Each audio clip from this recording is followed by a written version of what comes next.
A través de les violències i les guerres de religió que van convulsionar l'Europa moderna, no tan sols es van dirimir opcions de vida espiritual, sinó que, en clau religiosa, es van plantejar molts altres conflictes, des de tensions socials i econòmiques al camp i a les ciutats, fins a moviments geoestratègics dels grans poders continentals.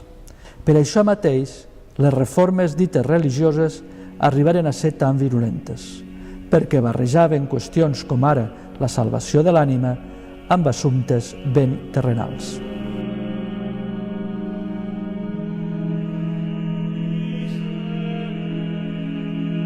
En la revolta camperola i vilatana que es va estendre per terres alemanyes en el període 1524-1525, les reivindicacions socials i espirituals anaven juntes, si més no en manifestos com els 12 articles, publicats inicialment pels camperols de Suàbia.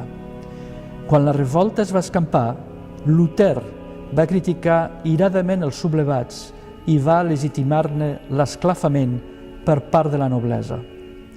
Ben al contrari, Thomas Müntzer, un reformador radical, creia que havia arribat l'hora que els pobres toquessin el cel.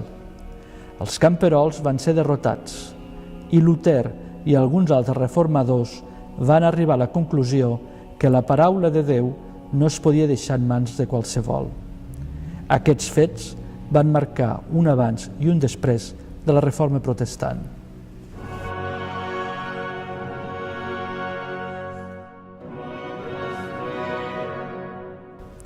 A França, els calvinistes anomenats hugonots van guanyar aviat adeptes entre les capes urbanes instruïdes i entre les èlits del sud-oest i el sud del regne. Des de mitjan segle XVI, violències i guerres civils fracturaren el regne i la matança de protestants la nit de Sant Bartomeu de 1572 a París fou especialment cruenta. El 1593, Enric III de Navarra tornà al catolicisme per coronar-se com a Enric IV de França. Per rebaixar les tensions, el 1598 va promulgar l'Edicte de Nantes, que establia mesures de protecció i autoritzava el culte dels protestants. Gairebé un segle després, Lluís XIV el va revocar, i això va provocar un exili massiu de protestants que va empobrir el regne i va portar a la revolta dels camisards a les Cevenes.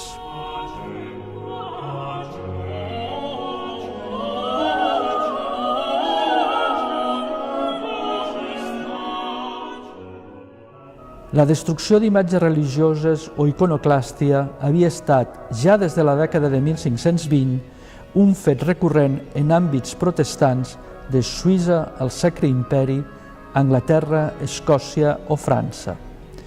Però fou a Flandes i Brabant, i sobretot a la ciutat d'Anvers, llavors capital financera del continent, on l'any 1566 va esclatar la Beldenstorm, o tempesta de les imatges. L'atac sistemàtic a talles, pintures i vitralls, incentivat pels predicadors calvinistes, va ser el preludi de la revolta contra la monarquia de Felip II d'Espanya, que a la llarga va portar a la secessió de les 7 províncies del nord.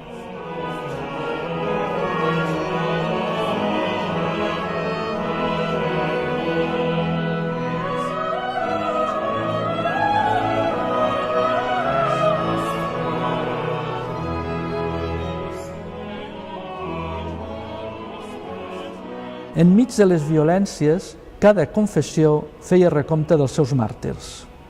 A Anglaterra, el Book of Martyrs de John Foxe es va centrar en les víctimes del breu retorn al catolicisme en el regnat de Maria Tudor. A Roma, d'acord amb el Concili de Trento, Cesare Baronio, el fundador de la geografia com una disciplina historicocrítica, va depurar i actualitzar el catàleg de màrtirs catòlics, el Martyrologium Romanum. Però hi va haver també reaccions d'una altra mena. La condemna de Miquel Servet a la foguera pels calvinistes de Ginebra l'any 1553 va dur l'humanista i teòleg protestant Sebastián Castellón a sentenciar que matar un home no és defensar una idea, és matar un home.